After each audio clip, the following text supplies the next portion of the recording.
Oui, Vincent, je suis dans un écrin de 20 hectares de nature dans lequel évolue une population de 150 macaques de Barbarie. Et je peux vous dire que je suis attendue par un macaque que je vous présente ici et surtout par Davy qui est le directeur du parc. Bonjour Davy. Bonjour. Comment le macaque de Barbarie a-t-il réussi à s'adapter aux falaises de Rocamadour? Alors, il n'a pas vraiment eu besoin de s'adapter parce qu'il est originaire des régions montagneuses d'Afrique du Nord où on a un climat qui est vraiment similaire au nôtre avec des hivers qui sont froids et enneigés et Mhm, des étés chauds et secs. mhm. Et de la même manière, d'un point de vue environnement, c'est des singes qui vont habiter dans des forêts par exemple de chênes ou dans des gorges et des crêtes rocheuses. Et c'est exactement le genre d'environnement qu'on a ici à Rocamadour. Alors on est loin des singes qui vivent dans des milieux tropicaux. Comment se sont-ils adaptés justement aux hivers très rigoureux? Par exemple, notre singe derrière, qu'est-ce qui fait qu'il est adapté au froid? Alors une première chose, ça va être son pelage, parce qu'en fait, une des particularités du macaque de Barbarie, c'est qu'il va muer. En été, il va avoir un poil court et qui va pousser jusqu'à l'hiver pour devenir très dense et pour créer une bonne protection contre le froid. Inversement, au printemps, il va muer et retrouver son poil d'été. Ils n'ont pas de queue également. Non, effectivement, la queue, ça peut représenter une perte de chaleur et dans des climats qui sont assez rudes et froids, ne pas avoir de queue, ça veut dire avoir moins de perte de chaleur. J'ai vu quelques petits bébés qui sont juste là-bas derrière. Combien de naissances avez-vous chaque année au parc? Alors en moyenne, nous avons une petite dizaine de naissances et cette année, nous en avons eu 3. Est-ce que c'est un espoir pour cette espèce, sachant que dans le milieu naturel, elle est menacée? Oui, évidemment, c'est un espoir parce qu'effectivement, l'espèce est en danger. Au cours des 30 dernières années, on est passé de population d'environ 20 000 macaques de Barbarie sauvage à aujourd'hui moins de 8 000. Mhm. Et quelles sont les menaces qui pèsent sur eux? Alors malheureusement, comme souvent, c'est essentiellement l'activité humaine, la destruction des habitats naturels, le surpâturage, mais aussi le braconnage, notamment des bébés. Merci Davy, on se retrouve tout de suite pour décrypter un peu plus les comportements du macaque de Barbarie.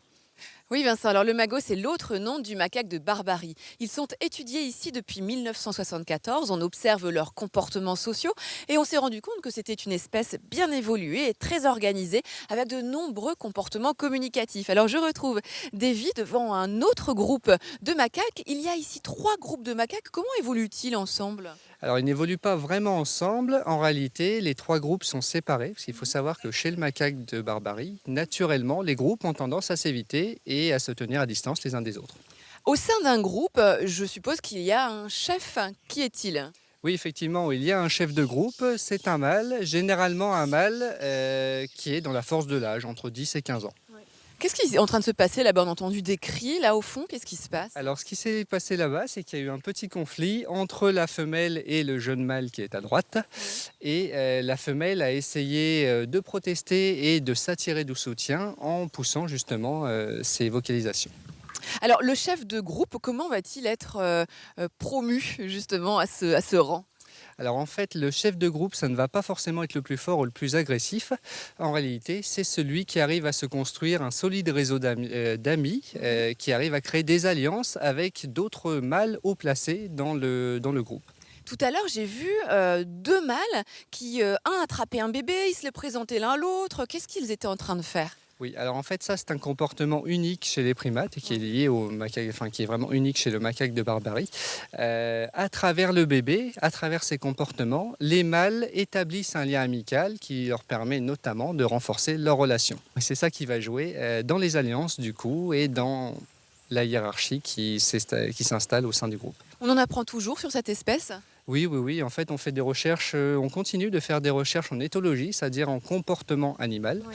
Et tous les ans, on a des chercheurs qui viennent et qui nous apprennent des nouvelles choses. Bien moi aussi, j'apprends toujours des choses quand on s'intéresse à cette espèce-là, qui parfois me fait penser dans leur façon de se comporter à l'être humain quand même, il faut le dire.